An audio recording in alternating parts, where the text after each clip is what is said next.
Salam à tous et bienvenue sur Maroc 24. N'oubliez pas de vous abonner et d'activer la cloche pour ne rien manquer de nos prochaines vidéos. Aujourd'hui, le jeudi 27 juillet 2023, on va parler de la presse algérienne qui élève la voix en dénonçant un complot émirati-marocain soigneusement ourdi à son détriment. La junte militaire, dans une posture de défiance, attribue aux dirigeants émiratis une série d'actes hostiles perpétrés à l'encontre de l'Algérie. Les Émiratis, en pleine phase de normalisation avec Israël, ont notablement amplifié leur coopération avec le Maroc, fidèle ami de longue date dans la région. Il convient de souligner que les relations entre l'Algérie et les Émirats arabes unis, déjà émaillées de discorde depuis de nombreuses années, ont vu leur état se détériorer sensiblement au cours des mois récents. Restez avec nous pour plus de détails dans cette revue de presse tirée du site d'information Le CTV. Envie d'un voyage au Maroc? Réservez votre ferry dès maintenant sur billetbateaumaroc.fr, facile, rapide et fiable. Les relations entre l'Algérie et les Émirats arabes unis ont toujours été compliquées, mais ces derniers mois ont vu une détérioration marquée des liens entre les deux pays.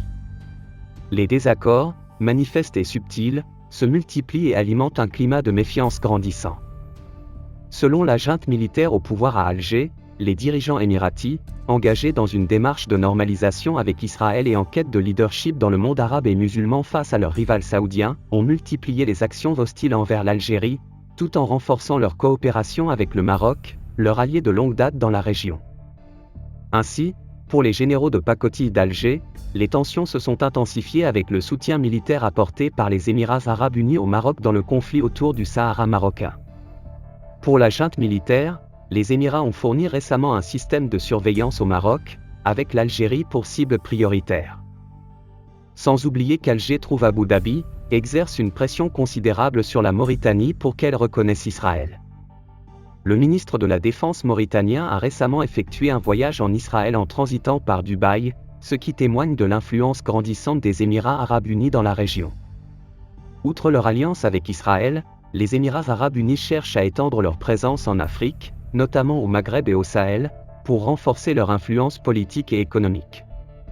Leur soutien au camp du maréchal Haftar en Libye, qui est hostile à l'Algérie, en est un exemple concret. Depuis la normalisation avec Israël en 2020 dans le cadre des accords d'Abraham, les Émirats arabes unis ont renforcé leur leadership dans la région. Cette normalisation et les divergences de position entre l'Algérie et les Émirats arabes unis sur divers sujets, dont la question d'Israël, la crise libyenne et le Sahara marocain, ont contribué à l'hostilité croissante entre les deux pays.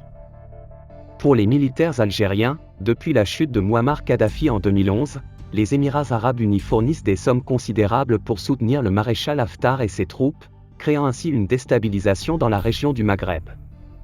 De plus, la circulation de drogue et de psychotropes est utilisée comme une arme redoutable, avec le Maroc fournissant du haschisch et la Libye des psychotropes, dans le but de perturber l'Algérie. Selon la junte, la Tunisie est également prise pour cible par les Émirats arabes unis, qui tentent de l'inciter à normaliser ses relations avec Israël et à s'éloigner de l'Algérie, c'en est trop pour eux. Pour rester informé, je vous invite à regarder les vidéos Maroc 24 qui s'affichent sur votre écran.